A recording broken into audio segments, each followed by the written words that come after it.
Now it's time for the history of Thanksgiving in a nutshell. Americans have been celebrating Thanksgiving for almost 400 years. It's a time for most Americans to sit around, eat tons of food, visit with friends and family, and eat some more. Even though you've likely been celebrating Thanksgiving all your life, I bet there are a few things you didn't know about the autumn holiday. Do you know what food was served at the first Thanksgiving? Do you know which president made Thanksgiving a national holiday? If not, now it's time to find out.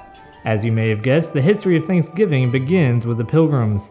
In September 1620, a small ship called the Mayflower set sail from Plymouth, England, en route to the New World. The 102 passengers on board consisted of people in search of religious freedom and others who were lured by the promise of prosperity. 66 days later, they dropped anchor near the tip of Cape Cod. About a month later, the Pilgrims crossed Massachusetts Bay and began constructing a new village at what is now known as Plymouth, Massachusetts. The Pilgrims encountered many hardships during their first winter in the New World. Many died from exposure, scurvy, and outbreaks of contagious disease. Only half of the original Pilgrims survived the first winter. When the winter was over, they were visited by Native Americans. Amazingly, one of them actually spoke English. His name was Squanto. Because the Pilgrims knew very little about how to survive in the New World, Squanto taught them many important things. He taught them how to cultivate corn, how to extract sap from maple trees, and how to catch fish. In November 1621, in celebration of the Pilgrims' first successful corn harvest, Governor William Bradford organized a feast and invited a group of their Native American allies. Even though the Pilgrims may not have called it that at the time, this is considered the first American Thanksgiving. However, the first Thanksgiving wasn't just one meal, it lasted 3 days. Although it's not clear what exactly was eaten at this meal, one Pilgrim wrote in his journal that Governor Bradford sent 4 men to hunt fowl for the event, and their Native American guests brought 5 deer. It's believed that most of the food was prepared using traditional Native American spices and cooking methods. Even though days of Thanksgiving became a common practice in New England settlements, what we consider Thanksgiving wouldn't be celebrated annually for another 200 years. In 1789, George Washington issued the first Thanksgiving proclamation by the federal government. Washington called upon Americans to express their gratitude for the end of the Revolutionary War and the ratification of the U.S. Constitution. However, Thanksgiving still wasn't considered a national holiday.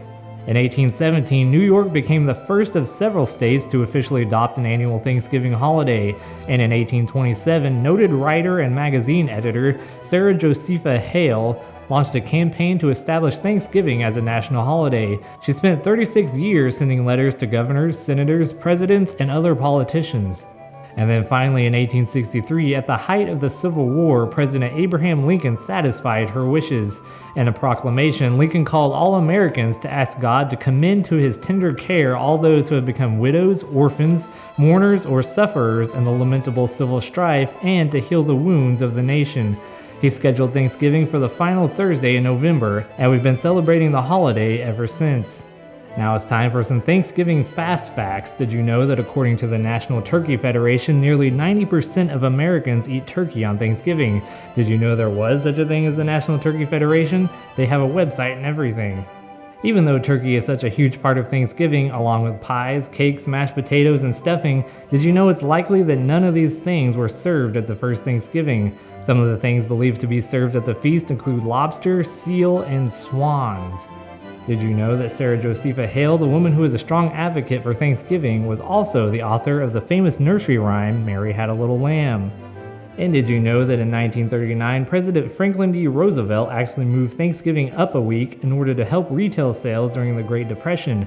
After his plan was met with great opposition, he signed a bill in 1941 to move it back to the 4th Thursday in November. Here are a few turkey facts for you. Did you know that only male turkeys, known as toms, make the gobble sound? Female turkeys, or hens, make a cackle sound. Did you know that Benjamin Franklin actually pushed for the turkey to be our national bird instead of the eagle? He felt that eagles had bad moral character and that the turkey is a much more respectable bird.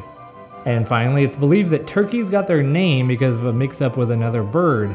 It seems that around the 1500s, a type of guinea fowl was popular in England. Because the birds were imported by Turkish merchants, they called them turkeys. And later, when the North American turkeys were brought to England, the English thought they tasted very similar to the other birds, so they called them turkeys as well.